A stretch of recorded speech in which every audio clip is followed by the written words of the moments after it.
In recent years, the issue of firearms regulation has produced a vigorous political debate.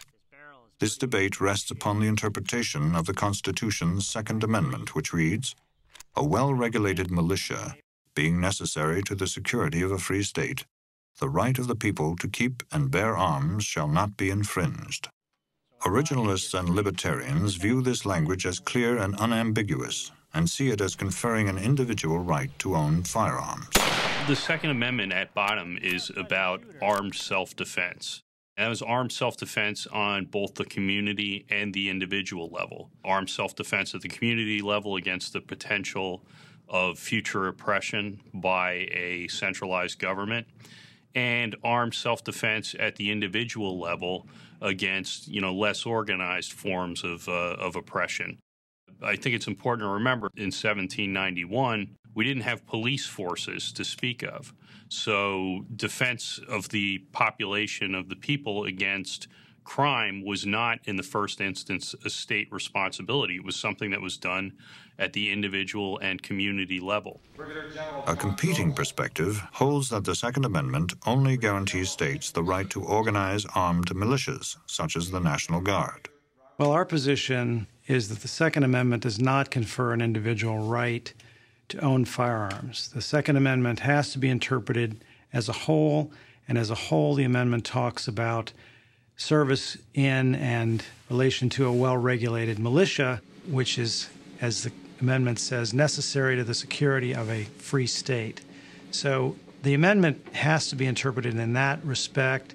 The keeping and bearing arms phrase in the Second Amendment really refers to a military connotation, keeping and bearing arms in service of the militia. And the militia was clearly a military unit organized by the states and is mentioned in several places in the U.S. Constitution. For example, in the Constitution, Article 1, the militia can be called forth to suppress insurrection. The original draft of the Second Amendment had a conscientious objector clause in it. It said people religiously scrupulous essentially shall not be forced to bear arms. So if this is all about individual ownership, why do you need conscientious objector status? The right of the people, which we see in the Second Amendment, the right of the people to keep and bear arms shall not be infringed. Right of the people is a term of art in the constitutional text and in the Bill of Rights. So you see the right of the people in the First Amendment. You see it in the Fourth Amendment. You see it in the Ninth Amendment. And everywhere it appears, it connotes an individual right. The right of the people to be secure in their persons, houses, papers, and effects against unreasonable searches and seizures. It's an individual right. The Supreme Court has actually recognized this in passing in a case a few years back, United States versus Verdugo Uriquidez, where they make exactly this point, that the right of the people is a term of art connoting an individual right. There have been few Supreme Court cases that deal directly with the Second Amendment. The most recent case, United States versus Miller, dates from the 1930s, and parts of it are cited by both sides in the Second Amendment debate. The cases simply don't resolve the question cleanly. And that's a very, very stark difference between this area of constitutional law and many others, where the Supreme Court guidance is comprehensive and arguably exhaustive. In recent years, lower courts have largely supported the collective rights view of the Second Amendment, with the exception of the Fifth Circuit Court of Appeals, which supported the individual rights view in a case called United States versus Emerson.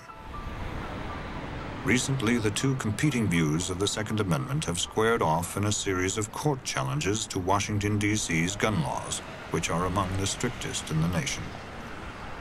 In 2003, attorneys working with the libertarian Cato Institute filed suit against the city on behalf of Shelley Parker and other D.C. residents, claiming that the city's gun laws violated their clients' Second Amendment rights.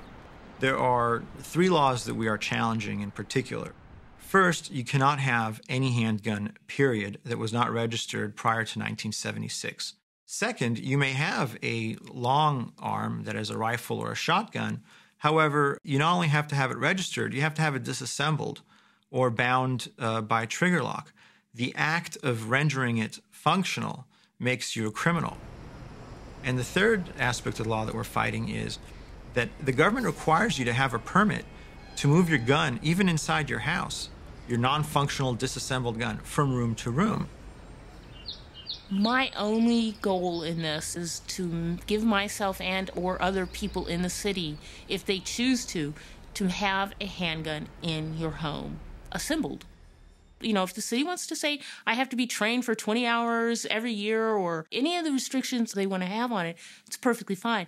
I would just like the ability to have that, or the option to have that in my home should I need it.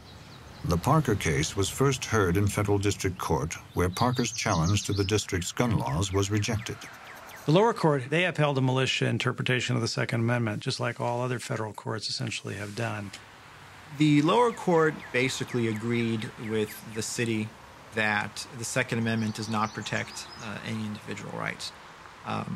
And the reasoning of the lower court is largely that, well, the Supreme Court has never reached out to reject the collective rights theories espoused by federal appellate courts, and that this supposedly is some kind of comment on the merits of our case. Of course, the district court also did not talk about the fact that the Supreme Court didn't reach out to overturn Emerson either, which agrees with us.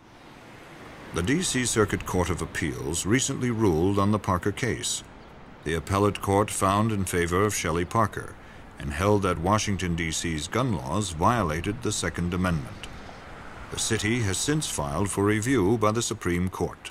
The outcome of the case holds the potential to impact both the citizens of Washington, D.C., as well as the broader national debate over the meaning of the right to bear arms. If they can get the U.S. Supreme Court to hold that there's an individual right to own firearms, then all federal gun control laws would come under question. Because if something is a fundamental right, the law then has to be evaluated under what's called strict scrutiny. It's a very close look at the law, and many laws that are evaluated under strict scrutiny are in fact struck down. The ramifications of a repeal of D.C.'s gun laws would be extremely serious. And when we've heard from our elected officials here in the district, people like Congresswoman Eleanor Holmes Norton or our Chief of Police, Charles H. Ramsey, who testified in front of Congress last year and said, you know, if our gun laws are repealed, it's going to make the job of my police officers more difficult. It's going to increase the number of homicides we see. It's going to increase the number of suicides by guns that we see. And in a situation in D.C. where you already have thousands of guns being trafficked into the city, to introduce thousands more guns into our city is just not a good idea. And for that reason, it's overwhelmingly opposed by the citizens of the district. If the Parker case gets to the Supreme Court, and if our plaintiffs are victorious, we will have on the books for the first time a clear statement from the Supreme Court that the Second Amendment protects an individual right. And the historical and textual evidence for that is overwhelming. Another goal of the litigation, of course, goes beyond the Second Amendment. And if we can take one right and read it out of the Constitution based on a very creative semantical theory, then there's no reason why in the future people who are hostile to other portions of the Bill of Rights would not invent some other kind of reason as to why people in the First Amendment doesn't really mean individuals, people in the Fourth Amendment doesn't really mean individuals, and so on. There are many, many people out there who are hostile to individual rights, either all of them or specifically some of them. And we simply cannot go down the path of reading out rights out of the Constitution because somebody disagrees with it.